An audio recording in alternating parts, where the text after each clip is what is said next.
Ya pemirsa, beberapa minggu belakangan ini, demokratisasi kampus tengah menjadi perbincangan di kalangan sivitas akademika UNJ. Hal ini berkenaan dengan dilaporkannya 16 dosen dari berbagai fakultas yang dianggap telah mencoreng nama baik UNJ. Kasus ini diperparah dengan dilaporkannya dosen dari jurusan Sosiologi Fakultas Ilmu Sosial Bapak Ubedillah Badrun yang dianggap telah mengkritisi Rektor UNJ melalui tulisannya yang berjudul Wajah Kampus Mulai Bopeng. Melihat hal ini, timbul berbagai macam respon dari kalangan mahasiswa dan dosen mengenai keputusan kontroversial Rektor UNJ yang dianggap telah membungkam demokrasi di kampus. Untuk mengklarifikasi polemik tersebut, mari kita saksikan wawancara kami dengan salah satu dosen mengenai kejadian yang sesungguhnya. Faktanya di kampus ini membuat saya gelisah. Jadi kegelisahan sebagai akademisi saya kira wajar ya kalau kemudian kegelisahan itu kemudian dinarasikan dalam bentuk tulisan. Yang ketiga, sebetulnya saya sudah menyurati rektor untuk mengajak ke berdialog, untuk berdiskusi bahwa ada persoalan-persoalan kampus yang harus didiskusikan bersama. Saya tidak hanya membawa misi sendiri, tapi juga bersama dengan teman-teman dosen yang lain. Tapi surat itu tidak dijawab. Jadi yang pertama saya datang langsung, dijawab tidak bisa. Yang kedua saya telepon, ketiga saya telepon, keempat saya telepon. Jawabannya semuanya tidak bisa menjawab surat saya dan tidak bersedia untuk menemui saya. Atau alasannya tidak punya waktu. Nah, tulisan itu memang kritis, tetapi saya kira menggunakan basis data yang kuat dan bangunan argumentasi yang kuat. Sehingga kemudian setiap kali tulisan itu di-share di grup-grup fakultas, responnya positif. Sehingga itu menyebar kan, sampailah ke forum-forum yang di situ ada orang-orangnya rektor. Pemanggilan dosen-dosen yang terkait skema KKN-nya rektor UNJ pun sudah selesai kan bulan Maret. Ini kan sudah bulan Mei, jadi tidak ada apa-apa begitu. Tapi setelah saya 2 Mei menulis, 2 minggu kemudian saya dipanggil polisi. Saya kira ini ada apa? Saya menduga tidak hanya terkait dalam soal skema, tapi juga terkait dengan kritik saya yang menyebar. Saya menjadi perhatian dari rektor. Nah, saya kira cara rektor memanggil dosen untuk dibawa ke polisi, diminta keterangan itu cara-cara diktator, cara-cara represif, cara-cara kuno. Itu seperti rejim masa lalu.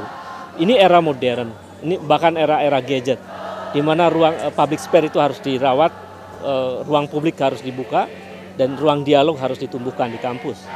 Jadi sebetulnya kalau rektor merasa tersinggung dengan kritik dosen melalui tulisan maupun melalui skema itu, panggil saja dosennya. Bila perlu dialog terbuka antara dosen dengan rektor. Budaya dialog itu harus menjadi budaya kampus. Itu salah satu ciri habitus intelektual ya. Sehingga dengan cara itu kemudian kita bisa konstruktif bagaimana membangun kampus. Tapi kalau baru sering dikritik langsung kena pakai undang-undang ITE, ini kan cara-cara represif. Dan ini cara yang menurut saya ya tidak kampus banget begitu. Ya. Kalau menurut Bapak tadi kan responnya positif ya Pak dari kalangan mahasiswa dan dosen. Lalu data yang didapat juga akurat. Kemudian apa yang menyebabkan tulisan Bapak ini dilaporkan oleh pihak rektorat? Saya melihat memang di ujung kalimatnya saya menyebutkan rektor. Ada kata rektor di situ. Itu yang kemudian mungkin ditafsirkan sebagai sebuah kritik langsung terhadap rektor. Padahal saya kira maksud tulisan itu sesungguhnya adalah konstruktif. Bagaimana misalnya budaya intelektual itu harus tumbuh di kampus. Budaya profesional itu harus ditegakkan di kampus. Dan budaya demokratis itu harus tumbuh di kampus. Yang jelas di dalam pemanggilan itu isinya adalah undangan untuk dimintai keterangan karena diduga ada pelanggaran undang-undang ITE. Jadi pelanggaran pencemaran nama baik melalui media elektronik. Saya tidak tahu detailnya nanti seperti apa. Tetapi saya sebagai warga negara yang baik saya akan datang. Sampai saat ini pihak rektorat belum memberikan statement resmi berkenaan dengan pemberitaan yang ada. Tim kami telah berhasil mewawancarai Rektor UNJ yang diwakili oleh Kepala Humas UNJ Bapak Asep Sugiharto berkenaan dengan kabar yang beredar. Menurut beliau, Rektor tidak melaporkan ke 16 dosen atas tulisan-tulisannya, namun melaporkan pencemaran nama baik dan fitnah yang berasal dari bagan dugaan nepotisme yang beredar di grup-grup WhatsApp. Adapun ke-16 dosen yang dipolisikan adalah untuk dimintai keterangannya terkait bagan yang beredar. Pak Rektor sebetulnya menganggap bahwa dari bagan tersebut ada dua hal yang kemudian menjadi hal yang sangat dianggap sebagai sebuah fitnah. Yang pertama adalah mengenai adanya isu bahwa ada deposito uang remunerasi untuk dosen dan karyawan UNJ yang kemudian didepositokan dan dianggap bunganya itu adalah dibungakan lah ya. Yang kedua, isu mengenai bahwa istri dari Pak Rektor diangkat menjadi dosen pasca sarjana gitu. Nah, ini dua hal ini dianggap oleh Pak Rektor sebagai sesuatu hal yang tidak benar, dan kemudian tapi karena sudah beredar luas di masyarakat, beredar luas di karyawan dan dosen, Pak Rektor melaporkan ini sebagai sebuah bentuk fitnah dan pencemaran nama baik. Jadi yang kemudian harus diluruskan adalah bahwa Pak Rektor tidak melaporkan nama-nama dosen, tapi yang dilaporkan adalah perbuatan pencemaran nama baik dan fitnahnya. Nah, yang melakukan pemanggilan adalah polisi.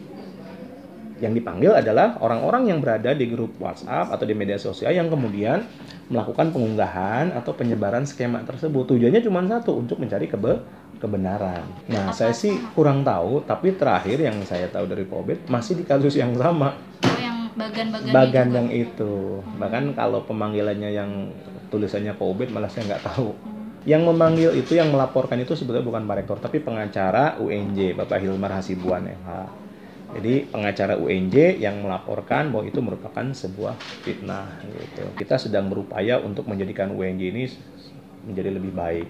Nah, menjadi lebih baik itu kan perlu banyak dukungan, baik dari mahasiswa, karyawan maupun dosen. Nah, kalau ada hal-hal seperti ini kan berarti ada upaya saling mencurigai gitu ya, saling curiga. Nah, ini kan membuat iklim menjadi tidak kondusif. Nah, harapannya sudah pasti Pak Rektor menginginkan bahwa isu-isu seperti ini kalau bisa ditiadakan. Kita bersama-sama membangun UNJ untuk menjadi lebih baik lagi. Gitu.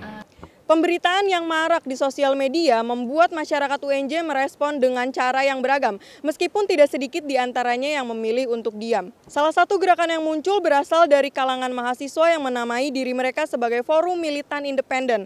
Forum ini muncul atas hasil dari konsolidasi di Plaza UNJ beberapa waktu lalu. Gerakan ini mengecam pihak rektorat yang dianggap telah menutup akses masyarakat UNJ untuk menyalurkan keluh kesah dan problematika yang ada. Ya pemirsa, dari hasil investigasi kami dapat disimpulkan bahwasannya langkah yang ditempuh Rektor UNJ adalah semata-mata untuk mencari kebenaran dalam informasi. Sampai sekarang kasus ini masih dalam tahap pemanggilan beberapa dosen ke pihak yang berwajib untuk dimintai keterangan terkait bagan yang beredar. Dan juga masih bermunculan pembelaan-pembelaan dari kedua belah pihak, baik dari pihak rektorat maupun pihak dosen yang terlibat. Pergerakan mahasiswa akan terus berjalan sampai kasus ini mencapai titik temu. Masyarakat UNJ diminta untuk terus bersabar dan tetap kondusif, namun juga tetap harus terus mengawasi berjalannya kasus ini supaya tidak ada pihak yang merasa dirugikan. Saya Ratna dan segenap tim yang bertugas, Sigma TV melaporkan.